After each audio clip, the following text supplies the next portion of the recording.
Selamat datang di channel Saham Cuan. Sebelum kita mulai, saya ingatkan kembali bahwa video ini sepenuhnya hanya untuk edukasi, bukan ajakan beli atau jual saham. Semua keputusan investasi tetap ada di tangan Anda. Saya harap video ini bisa memperkaya wawasan teman-teman tentang fundamental sebuah perusahaan besar, khususnya PT Goodyear Indonesia Tbk dengan kode saham GDYR.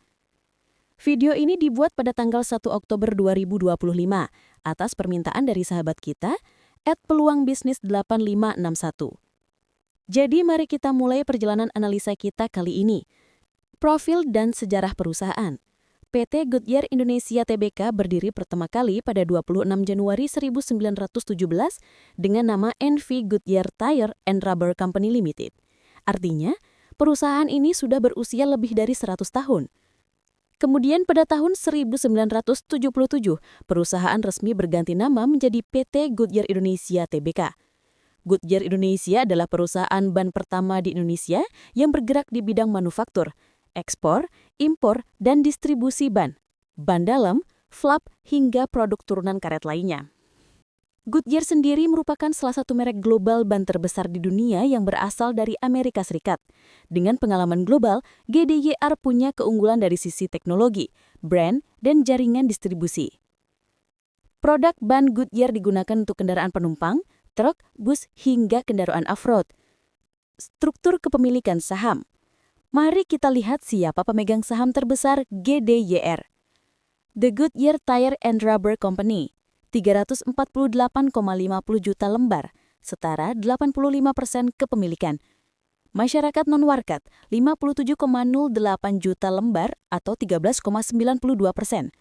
Masyarakat warkat, 4,42 juta lembar atau hanya 1,08%.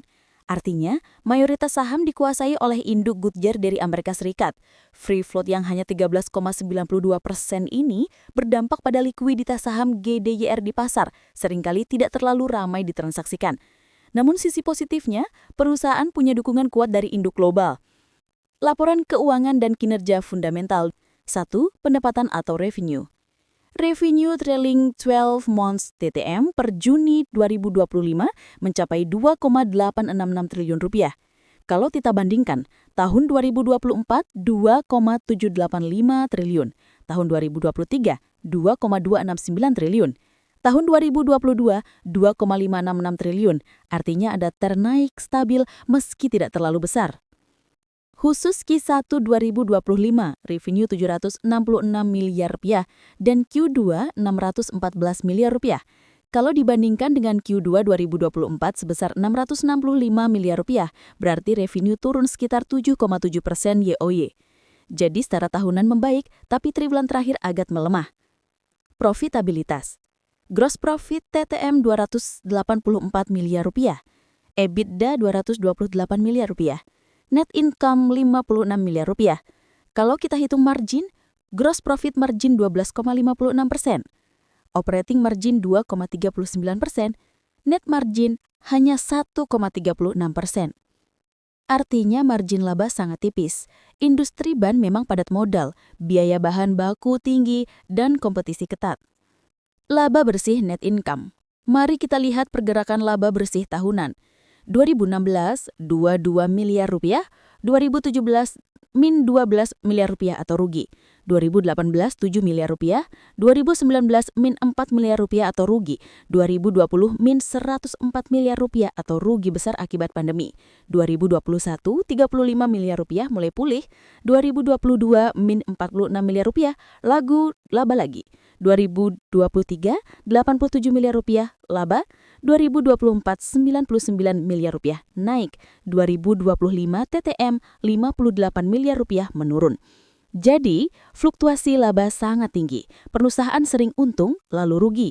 Ini menandakan sektor otomotif dan ban sangat siklikal, bergantung pada daya beli masyarakat dan industri transportasi. Neraca keuangan atau balance sheet. Total aset 1,959 triliun, total liabilitas 999 miliar rupiah, total ekuitas 959 miliar rupiah. Debt to equity ratio hanya 0,07% jadi sangat rendah. Artinya perusahaan relatif sehat dari sisi utang. Cash kuartal terakhir 176 miliar rupiah dan net debt minus 108 miliar rupiah. Artinya cash lebih banyak daripada total utang. Ini positif karena perusahaan tidak terlalu terbebani utang. Arus kas atau cash flow. Cash flow from operating trailing 12 months 89 miliar rupiah positif. Cash flow from investing trailing 12 months minus 103 miliar rupiah, artinya banyak dipakai untuk ekspansi dan capex. Cash flow from financing 20 miliar rupiah. Free cash flow minus 15 miliar rupiah. Artinya, meski laba ada, free cash flow masih negatif karena capex tinggi. EPS atau earning per share. EPS trailing 12 months per Q2 2025 141,54 rupiah. Kalau kita bandingkan dengan harga saham 1.165 rupiah, maka per sekitar 8,23 kali relatif murah. Tapi, karena laba historis GDYR sering naik turun, valuasi ini harus hati-hati. Rasio profitabilitas dan efisiensi. ROTA 2,96%, ROT 6,05%, ROEK 6,02%. Artinya kemampuan menghasilkan laba dari aset dan modal masih rendah. Valuasi saham GDYR. Mari kita bandingkan beberapa rasio valuasi di GDYR. Per TTM 8,23 kali, IHSG median 8,99 atau sedikit lebih murah. PBV 0,50 kali, sangat murah. Artinya harga saham hanya separuh dari buku nilainya. EV EBITDA 1,62 kali, sangat rendah. Price to sales 0,17 kali, juga sangat murah.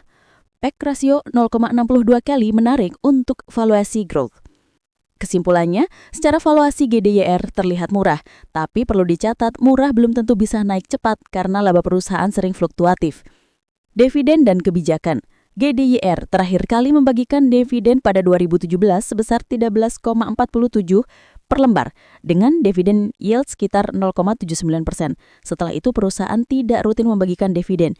Jadi saham ini lebih cocok untuk capital gain bukan untuk investor income seeker. Analisa teknikal. Harga terakhir 1 Oktober 2025, Rp1.165, turun 0,85%. Price performance 1 minggu minus 20,75%, 1 bulan plus 4,95%, 3 bulan plus 5,43%, 6 bulan plus 3,56%, 1 tahun minus 22,59%. Artinya dalam jangka pendek, harga sudah jatuh dalam seminggu terakhir, tapi masih positif dalam 3 hingga 6 bulan. Support dan resisten. Support terdekat Rp1.100, resisten kuat Rp1.250 kali Rp1.300. Kalau bisa tembus Rp1.300, tren naik bisa berlanjut ke Rp1.485. Aktivitas bandar. Data menunjukkan net volume kecil hanya 435 lot, net value 0,1 miliar rupiah. Artinya tidak ada akumulasi besar dari bandar, cenderung sideways. Prospek dan risiko. Prospek. 1. Pasar otomotif Indonesia cukup besar terutama kendaraan roda 4. 2. Infrastruktur jalan yang terus berkembang meningkatkan kebutuhan band. 3. Brand global Goodyear bisa menjadi nilai tambah dalam kompetensi. Risiko. 1. Kompetensi ketat dengan brand Asia, Bridgestone, GT Radial, Hankook. Margin laba sangat tipis. 3. Free float kecil. 4. Sektor otomotif sangat siklikal terpengaruh daya beli masyarakat. Kesimpulannya, saham GDYR secara valuasi murah, per rendah, PBV hanya 0,5 kali, EV/IBT 1,62 kali. Namun dari sisi fundamental, laba cenderung fluktuatif dan margin tipis. Secara teknikal, saham sedang di area bawah, dengan support kuat di Rp1.100 dan resisten Rp1.300. Kalau bisa tembus Rp1.300, tren naik bisa berlanjut ke Rp1.485. Apakah saham ini menarik? Bisa menarik untuk investor value yang sabar menunggu karena valuasinya rendah. Tapi untuk trader jangka pendek harus hati-hati karena likuiditas kecil dan fluktuasi tinggi. Sekali lagi, video ini bukan ajakan beli atau jual saham, melainkan edukasi.